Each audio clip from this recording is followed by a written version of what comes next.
Exhausted নাকি কাজ করতে করতে? একটু বলো। বলছি যে ডিনারে আজকে চিকেন মশলা বানাবো, খাবে? ওদিন আগে বানালে না? চাঙ্গেজি তাহলে। ঠিক আছে। ঠিক আছে। তো চলো প্রথমেই চিকেনটাকে ম্যারিনেট করে নিই। দেখতেই পাচ্ছ বন্ধুরা, আমি কিন্তু বেশ একটু বড় বড় করেই চিকেনের পিসগুলো কাটিয়ে এনেছিলাম। চেষ্টা করো একটু বড় বা মিডিয়াম সাইজের করে পিসগুলো চিকেন চাঙ্গেজির জন্য কাটাতে, তাহলে টেস্টটা ভালো আসে আর দেখতে তো অবশ্যই ভালো লাগে। দেখো এখানে ম্যারিনেশনের জন্য আমি প্রথমেই কিন্তু টক দই দিয়ে দিলাম। টক দইটা তোমরা কীরকম লেভেলের ট্যাঙ্গিনেস চাইছো তার উপরেই ডিপেন্ড করবে, চাইলে কম একটু টক দইও দিতে পারো। এরপরে আমি দিয়ে দিলাম আদা রসুন বাটা, পরিমাণ মতো হলুদ গুঁড়ো আর 1 চামচ ভিনিগার। তোমরা চাইলে লেবুর রসও দিতে পারো, সেক্ষেত্রে 2 চামচ লেবুর রস দেবে। সবটা দেওয়া হয়ে গেলে ভালো করে মশলাটাকে আমরা মাখিয়ে নেব চিকেনের পিসগুলোতে। এমনভাবে মাখাবে কিন্তু যাতে প্রত্যেকটা চিকেনের পিসে এই মশলাটা ভালো করে ঢুকে যায়। আধ ঘন্টা মতন ম্যারিনেট করে এটাকে রেখে দিয়ে তারপর একটা তাওয়ার মধ্যে নামমাত্র তেল দিয়ে এগুলোকে একটু আমরা ফ্রাই করে নেব বোথ সাইডে। এটাকে কিন্তু খুব ক্রিস্পি ফ্রাই বা ডিপ ফ্রাই করতে হবে এরকম নয়, জাস্ট বোথ সাইডগুলো একটু গোল্ডেন গোল্ডেন কালার এসে গেলেই বুঝবে এটা হয়ে গেছে। আমি মাঝে মাঝে লো ফ্লেম আর মিডিয়াম ফ্লেম করে করেছিলাম, তাতে কি হয় চিকেনটা কিছুটা কুকও হয়ে যায়। এই ফ্রাইয়ের মধ্যে যদি কিছুটা চিকেন কুক হয় না, তাহলে এটার টেস্টটা কিন্তু বেশ সুন্দর আসে। এইভাবে বানিয়ে দেখবে, এই ছোটো ছোটো টিপসগুলো ফলো করো, দেখবে চিকেন চাঙ্গেজিটা আরও অসাধারণ খেতে লাগবে। তো চলো এগুলো এদিকে ফ্রাই হোক, ওদিকে আমি কড়ার মধ্যে সর্ষের তেল দিয়ে নিয়েছিলাম পরিমাণ মতো।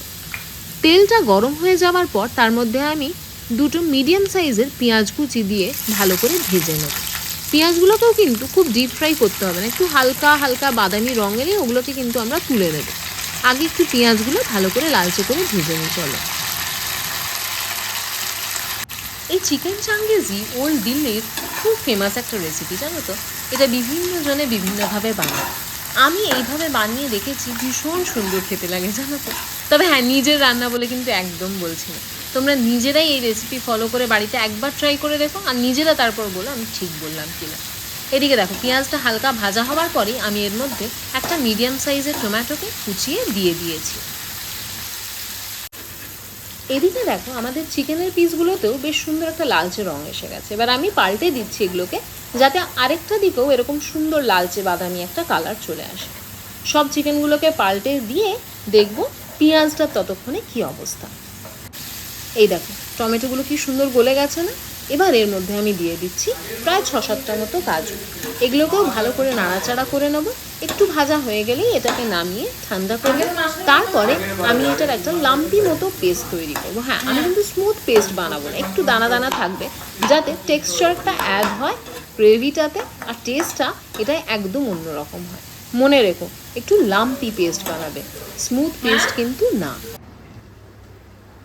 এদিকে দেখো চিকেনটাও বেশ সুন্দর করে ফ্রাই করা হয়ে গেছে। আমি এগুলোকে একটা ডিশের মধ্যে তুলে রেখেছি। চলো এবার রান্নার মেন প্রসেসে যাওয়া যাক।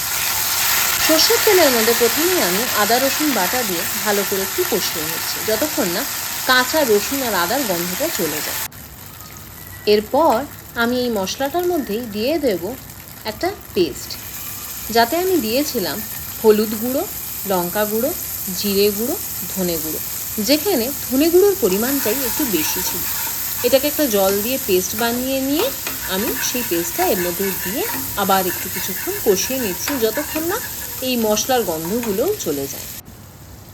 দেখতে পাচ্ছ ভালো করে কষানো হয়ে গেছে। এবার দিয়ে দিলাম ওই পেস্টটা, মানে পেঁয়াজ টমেটো আর কাজুর যে পেস্টটা আমি করে রেখেছিলাম। দেখতেই পাচ্ছ কি সুন্দর দানা দানা হয়ে পেস্টটা হয়েছে। এবার এটা দিয়ে বেশ কিছুক্ষণ ধরে কিন্তু আমাদের একটু কষাতে হবে। মশলাটা যখন বেশ ভালোভাবে কষে যাবে আর এরকম তেল ছাড়তে শুরু করবে সাইড থেকে, তখন এর মধ্যে পরিমাণ মতো নুন দিয়ে ভালো করে একটু নাড়াচাড়া করে মিশিয়ে দিয়ে তারপর ওই যে চিকেনের পিসগুলো ভেজে রেখেছিলাম সেগুলোকে এক এক করে দিয়ে মশলাটার সাথে কিন্তু ভালো করে মিশিয়ে নিতে হবে। এই সময় কিন্তু গ্যাসের ফ্লেমটাকে একটু লো রাখবে, নাহলে যেহেতু এর মধ্যে কাজু আছে মশলাটা কিন্তু কড়ার মধ্যে লেগে যাওয়ার চান্স থাকবে।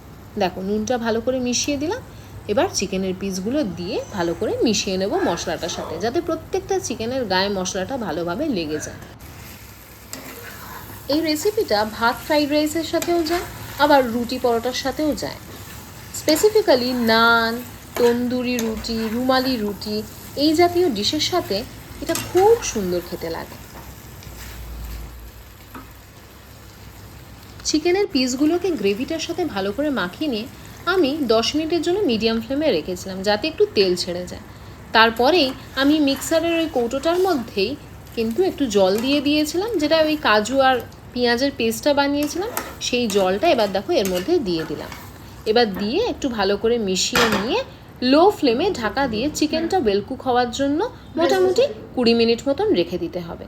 যেহেতু একটু ম্যারিনেটেড আর প্রি কুকড হয়ে রয়েছে তাই আমাদের কিন্তু এটা হতে বেশি সময় লাগবে না, মনে রেখো 15 থেকে 20 মিনিট লো ফ্লেম করে রাখলেই কিন্তু এটা হয়ে যাবে। দেখো জলটা কি সুন্দর ছেড়ে গেছে, এই সময় তেলটাও বেরোতে শুরু করেছে।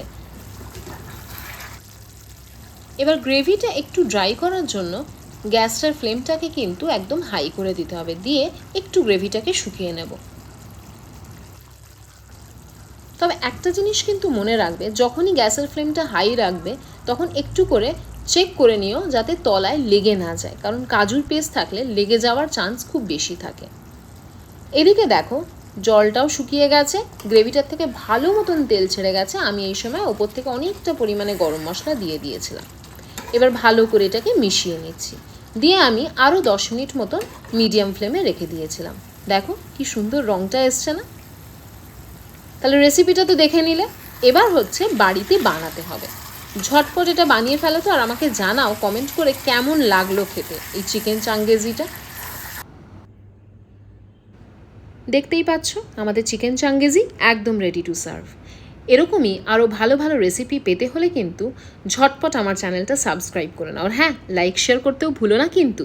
সাথে থেকো, পাশে থেকো, আর ফলো করতে থেকো দিয়াশাস গ্যালারি। অবশ্যই কমেন্টে জানিও কেমন লাগলো।